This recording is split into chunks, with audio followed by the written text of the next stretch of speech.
The grand halls of Ilithar Prime buzzed with the presence of over 300 alien civilizations, all gathered under the shining crystal domes of the Galactic Council's high-security summit. The air shimmered faintly with the hum of translation. Fields and shield barriers, as representatives from across the stars took their places, robed in ceremonial colors, escorted by armed guards of various species. Tall insectoids with energy spears, scaled sentinels with plasma rifles, and even floating machines covered in blinking lights. But when Earth's ambassador entered the chamber, silence spread like a slow wave. Behind the ambassador walked two human guards, tall, calm, and dressed in dark gray uniforms without any weapons, armor, or tech enhancements. No guns, no shields, not even a blade. Just two quiet humans, walking with steady steps and unreadable expressions. Many turned to whisper to each other, puzzled or amused. Among them, the Tharnok Dominion's delegation looked especially disturbed. Known for their strict military codes and love for visible strength, the Tharnok could not understand what kind of message the humans were trying to send. One Tharnok advisor, a heavy-jawed brute named Garval, leaned in to mutter to his commander, "Are the humans unaware of the risks here? Or do they believe they are untouchable?" Across the hall, a few delegates smirked, thinking it must be arrogance. Others, more cautious, frowned in thought. Why would any species bring unarmed guards into a hall where peace could shatter in seconds? As the council began its formal greetings, the human ambassador offered the usual words of alliance and diplomacy, but always with that same calm voice, never once acknowledging the strange glances cast at his silent companions. The guards never moved unless the ambassador did. They never reacted to anything said, not even when one of the Tharnok delegates openly scoffed, calling the humans soft-world diplomats who send sculptures instead of soldiers. Still, the guards stood still, their eyes sweeping the room, not with fear, but with quiet focus. It was unsettling, more than if they had brought weapons. Machines you could track, blasters you could see. But what were these two humans hiding behind their silence? A Rixari scholar, sitting in the back, started scrolling through her tablet, digging into Earth's background. She found pages of history filled with wars, revolutions, and tactical surprises. Humans were known to adapt, to survive under pressure, to win battles they were not supposed to survive. Yet there was little data on these guards. No names, no records, no files at all. Just a note. Earth Diplomatic Security Division, Clearance Level 9. Her curiosity turned to unease. Were these guards symbols of peace or warnings in disguise? As the first day of the summit drew to a close, most representatives left the hall still whispering about the humans. Some laughed at them, some watched them closely. The Tharnok, however, did not laugh. Their commander, General Vaktan, turned to his advisors and said, "No one sends unarmed guards unless they are very sure, or very dangerous." And with that, a strange kind of silence settled over the council. Not the silence of calm, but the kind that comes just before a storm begins. The second day of the Galactic Council Summit began with rising tension floating in the air like invisible static. Delegates arrived earlier than usual, not out of protocol, but out of curiosity.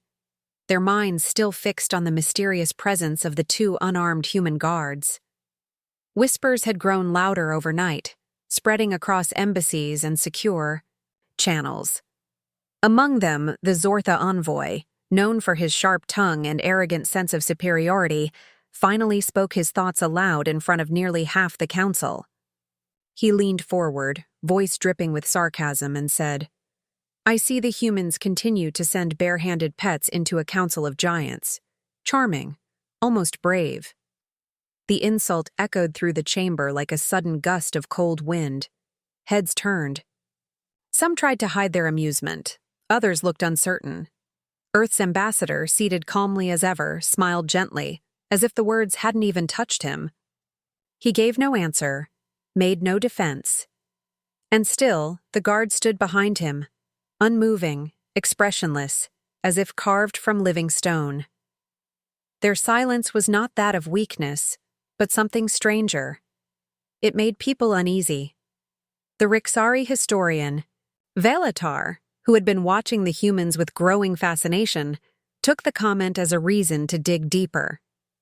That night, she accessed ancient Earth archives, expecting to find basic defense records or ceremonial roles for their guards.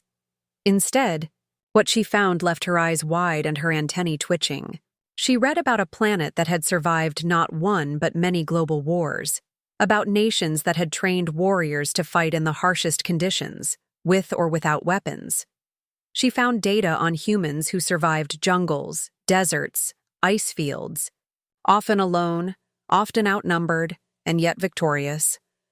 Earth's military history was not built on superior firepower, but on adaptability, creativity, and a fierce instinct to win no matter the cost. She read stories of guerrilla fighters using the land as a weapon, of pilots who flew through impossible odds, and of special units trained to move silently in enemy territory and dismantle entire operations with their bare hands. And yet, despite everything, there was little known about the guards who now stood at the council. They were not listed under any standard military record. No names, no ranks, just a note under Earth's security files. Authorized Level 9. Access denied. Velatar felt something shift inside her. Not fear, exactly, but the kind of awareness that something had been misunderstood. Meanwhile, the Tharnok Dominion, always watching from the shadows of the council, held a private meeting of their own. General Vaktan was no longer mocking the humans. He was now studying them. He replayed footage of the insult, zooming in on the guards. Posture. No reaction, no flicker of emotion, not even a twitch. But to the trained eye, there was something else. The subtle way one shifted weight to the back foot, the slight narrowing of the eyes, the way both guards had positioned themselves without blocking each other's line of movement. These were not untrained escorts. These were tacticians, warriors. But what kind of warrior needs no armor and carries no weapon into a room full of potential enemies? That was the question now dancing on every tongue, though none dared ask it out loud. On the surface, the summit continued with speeches and agreements, but underneath it all, the mystery of the human guards grew thicker.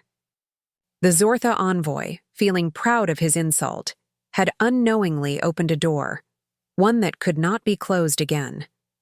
And as the humans remained silent, watching, waiting, their presence now felt heavier, like a puzzle piece that didn't quite fit, yet somehow made the entire picture more dangerous. The tension inside the private chamber of the Galactic Council was like a rope pulled too tight, silent, stretched, and ready to snap. The Tharnok Dominion, frustrated by Earth's calm, silence and the growing curiosity surrounding their unarmed guards, decided it was time to act. They wanted to prove a point, that humans were weak, that their diplomatic guards were nothing more than statues in uniforms, and that peace without power was foolish. Behind closed doors, during a session meant only for high-level diplomacy, a controlled incident was prepared. An aggressive delegate from a lesser-known proxy species aligned with the Tharnok, tall, fast, and known for impulsive behavior, was chosen to confront Earth's ambassador in what was described as a spontaneous outburst. It was not meant to cause real harm, just enough of a threat to provoke the guards into reacting, to break their strange silence and prove they were unfit to protect anyone. The chamber was quiet when the plan began.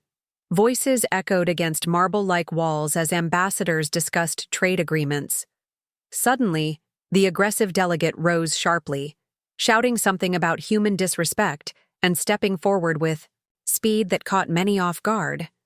His claws extended, eyes focused on the ambassador, voice rising in volume as he charged. Many expected the guards to panic, to raise a hand, to shout a warning, but neither moved. They simply turned their eyes toward the attacker, still calm, still silent, not even changing their stance. The ambassador didn't flinch. It all happened in less than a second. Just before the attacker reached striking distance, something invisible passed between him and the nearest human guard. Not a weapon, not a sound, just a shift in presence. The attacker stopped mid-step, his legs buckling beneath him. With no scream, no cry, he collapsed to the polished floor with a soft thud, completely unconscious. His body was unmarked, untouched, but unmoving. The silence that followed was heavier than before. All eyes turned toward the guards. They had not changed position. One simply blinked. The other calmly adjusted his stance back to center. No words were spoken. No explanation given. No device had been seen. No energy pulse detected. It was as if gravity had pulled the attacker down on its own. The Tharnok delegation stared in disbelief. The other ambassadors looked between the humans and the fallen body, unsure whether they had just witnessed a defense technique, a warning, or something even stranger. A medic rushed forward, scanned the attacker, and found him breathing but deeply unconscious, with signs of sudden neurological shutdown, as if his mind had been disconnected from his body in an instant. Still, the guards did not speak. They simply returned their gaze to the front of the chamber, as if nothing had happened. The human ambassador, polite as ever, turned to the council and continued his previous sentence exactly where he had left off, without acknowledging the event. That moment sent a silent wave of realization through every delegate in the room. The question was no longer whether the guards were dangerous, it was how dangerous they might be. And more importantly, what else they could do that no one yet understood. Behind closed doors, whispers turned into urgent discussions. Who trained these humans? What technology could mimic such control? Or was it something else entirely? A discipline beyond weapons, something perfected on Earth in silence, away from the galaxy's gaze. The Tharnok Dominion, though still proud, began to feel something they had not expected. Caution. Their test had been answered, not with noise or violence, but with something colder. Precision, silence, and the promise of power that did not need to be shown to be believed. The aftermath of the sudden collapse in the council chamber spread like wildfire through the entire Galactic Assembly, shaking even the most stable alliances and igniting endless waves of rumor and speculation. Delegates who had witnessed the event firsthand now whispered with uncertain voices, each telling a slightly different version of what had happened. Some were convinced the humans had used illegal psychic energy, an ability long banned across the stars due to its unpredictable nature. Others argued it must have been advanced nanotechnology, perhaps something so small and fast it couldn't be detected by even the best scanners. A few even spoke of ancient human martial arts, forgotten by the galaxy but secretly preserved in silence. The Tharnok, once confident in their plan to expose Earth's weakness, were now strangely quiet, avoiding questions and refusing to comment. Journalists from over 100 systems demanded answers, asking how someone could fall unconscious, without a touch, without a sound, without any clear cause. But Earth's ambassador remained calm under pressure, offering no deep explanation, only a single sentence that was both simple and unsettling. Human guards do not need weapons to neutralize threats. That one line echoed across every council hall, every encrypted channel, and every diplomatic gathering. The Galactic Security Council, growing uneasy with the lack of clarity, called for an official investigation. They wanted access to human files, to the guards' training logs, and to any hidden devices that might have been used. Earth agreed, but on one condition: the observers must not interfere and must keep a respectful distance during all interactions. Some saw this as a clever delay tactic, others saw it as confidence, but no one dared refuse. The permission was granted, and plans for a controlled observation were set in motion. Meanwhile, the rumors only grew stronger. Some claimed the guards were not human at all, but enhanced clones designed only for defense. A few fringe voices suggested they were machines in disguise, or worse, something unknown altogether, shaped like humans, but older than anyone realized. Theories became stories, and stories became warnings. Delegations began to study old Earth files with a new kind of urgency, no longer for curiosity, but to understand what they might have missed about this quiet, often underestimated species. The Rixari historian, Velatar, now fully invested in the mystery, published a private report warning that Earth may possess a type of power the Council had never learned to measure. Not a weapon in the traditional sense, but something rooted in discipline, instinct, and deep control. The idea that someone could end a threat without needing to raise a hand or cause a scene made many feel uneasy. And yet, no one could deny the elegance of it. Even as fear grew, so did respect. Inside the diplomatic circles, some even began to rethink their own training methods, wondering if perhaps there was something to learn from the humans. Behind closed doors, preparations for the observation test began. Earth promised full cooperation, but made no promises about what would happen if their guards were provoked again. The stage was being set, not just for a test of skill, but a test of understanding. What had started as a whisper had become a question the whole galaxy wanted answered. Not just how the guards had acted, but why they had done it without fear, without hesitation, and without any visible tools. What kind of people trained that way? And what else were they capable of doing if pushed further? The day of the demonstration arrived under a heavy blanket of silence, as if the entire Galactic Council had been holding its breath since the strange event in the chamber. On a secured military observation deck located high above the Council world, a carefully designed scenario had been prepared. The environment was shaped to mimic a real diplomatic meeting hall, complete with furniture, walls, and hidden recording systems.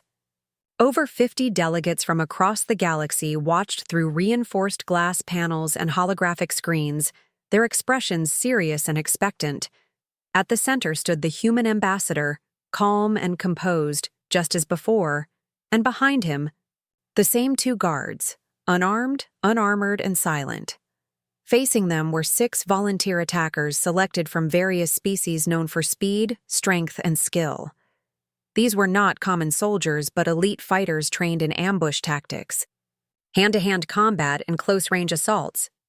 The goal was simple: simulate a real attack on the ambassador and observe how the human guards would respond under pressure. A countdown began, lights dimmed slightly, and every camera was locked on the scene. The observers were told this would be quick, but no one was truly prepared for what they would see. The moment the signal was given, the attackers surged forward in unison, moving with precision and confidence. But what followed was not a battle. It was something else entirely. In less than 3 seconds, the entire assault was over. The first attacker was flipped over without warning, landing flat with a soft groan. The second was redirected mid-lunge, crashing into a wall with a dislocated shoulder. The third never even reached the ambassador. He stopped moving altogether, after a sudden strike to a nerve cluster in his neck. The last 3 tried to surround the guards, but they were met with sharp, fluid motions that broke balance, stole breath, and left them on the ground, stunned and unable to stand. There were no punches wasted, no moves repeated. Each action was measured, exact, and complete. When it was done, all 6 attackers lay on the ground, some groaning, others unconscious, but all alive. Not a single bone was broken beyond repair. Not a drop of blood had been spilled, and yet the message was clearer than any weapon could have delivered. The guards returned to their original positions without speaking, as if nothing unusual had happened. For a long moment, there was only silence on the observation deck. Delegates sat frozen in their seats, staring at the display, many unsure if what they had just seen was real. The Tharnok commander, once full of pride, looked genuinely shaken. Even the Rixari historian, who had expected something unusual, sat, wide-eyed with her notes forgotten on her lap. Then, somewhere in the back, a soft voice, it was unclear from whom, whispered the words that would later appear on more than one diplomatic report. They are living weapons. That phrase rippled through the crowd like a wave.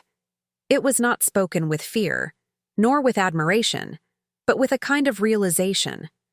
The demonstration had not just proven the humans' ability to defend, it had revealed something deeper, something the galaxy had not seen in centuries.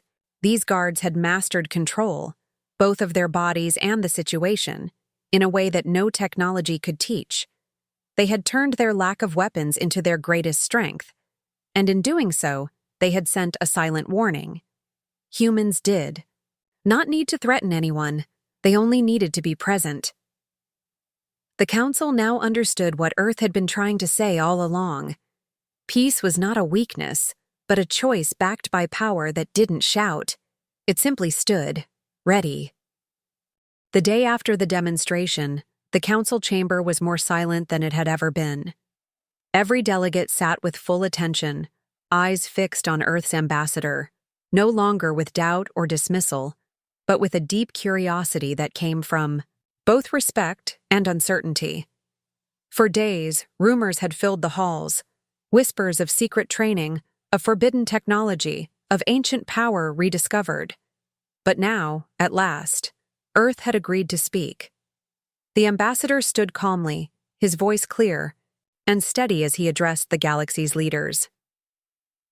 "You have questions," he began, not with pride, but with a kind of understanding. "We did not wish to keep secrets, but we also knew the truth might be misunderstood." A soft murmur passed through the chamber, then quieted again. "Our guards," he continued, turning slightly to glance at the two silent figures behind him, "are part of a very old tradition. Long before we reached the stars, before we held any advanced weapons or traveled to other worlds, humanity learned how to survive through discipline, movement, and focus. These guards are trained in martial disciplines that were once nearly forgotten, passed only through whispers and dedication. But more than that, they are enhanced, not with machines or implants, but with years of subtle neural conditioning, advanced reflex development, and deep combat experience gained from countless missions and crises. They are not violent by nature. Their strength lies in precision, not in power. They are taught not just how to fight, but when not to." The room remained still, the attention unbroken. No one looked away, not even the proud Tharnok. "To us," the ambassador said, "bringing a weapon to a place of peace is an unnecessary escalation. It sends the wrong message. We came here to talk, not to threaten, but we never came defenseless." The final sentence echoed longer than the others, settling into every mind like a key turning in a lock. There was no arrogance in his words, only a quiet truth. He explained that Earth's program was not about creating soldiers, but guardians. Individuals trained to neutralize threats with the smallest action possible, using the minimum force required. They were peacekeepers in the truest sense, taught to end conflict before it could begin. And their silence, their stillness was not weakness. It was control. It was choice. He made it clear that their strength was not in overpowering others, but in understanding them, predicting movement, reading intent, sensing danger before it reached the surface. "We have seen," he said, "how easy it is to let fear guide decisions. That is why our guards do not carry weapons. They are the last line of defense, not the first." As he finished, a quiet wave passed through the room. Not applause, not discussion, but a shared understanding that something important had been said. Delegates who had once laughed at the unarmed humans now saw them with different eyes. They understood that the guards' power came not from machines, but from within. The ambassador gave a slight nod and stepped back, leaving the chamber in a deep, thoughtful silence. Across the stars, Recordings of his words would be played again and again. Historians would write of this speech not as a warning, but as a turning point, the moment when the galaxy truly saw what humanity had brought to the Council. Not dominance, not fear, but strength guided by restraint, and peace guarded by hands that could end danger in a single move, and chose not to, unless truly necessary. The vote came quickly and without argument, for the first time in many cycles. The Galactic Council stood fully united. Every representative, including the once skeptical Tharnok, agreed to respect Earth's protocols regarding unarmed guards. There would be no demands for weapons, no further investigations, and no attempts to change the way humans manage their own diplomacy. The demonstration and the ambassador's quiet explanation had done more than satisfy curiosity. It had shifted the entire balance of how the galaxy viewed Earth. What was once seen as weakness had been revealed as something far more rare: confidence without aggression, strength without loudness.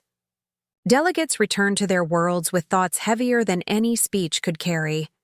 Within weeks, research groups and military academies across multiple systems began studying human defensive techniques, trying to understand the silent precision of those calm, watchful figures. But few succeeded.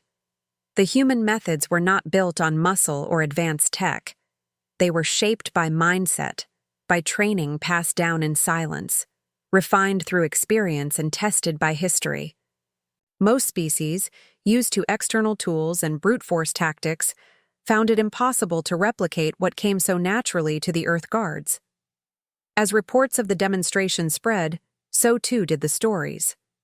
In quiet conversations and behind high-level security meetings, the human guards were now described in whispers: calm, composed, unarmed, and terrifying.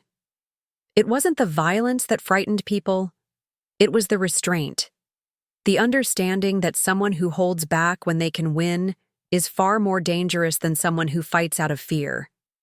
In time, diplomatic centers across the galaxy began updating their security protocols, not out of fear of the humans attacking, but in caution of what might happen if they were ever forced to respond again. A strange kind of respect surrounded Earth now. They were no longer treated as the curious newcomers with unusual customs. They had become something else, a quiet force, whose strength did not rely on numbers or fleets, but on individuals so capable that they didn't need to prove anything.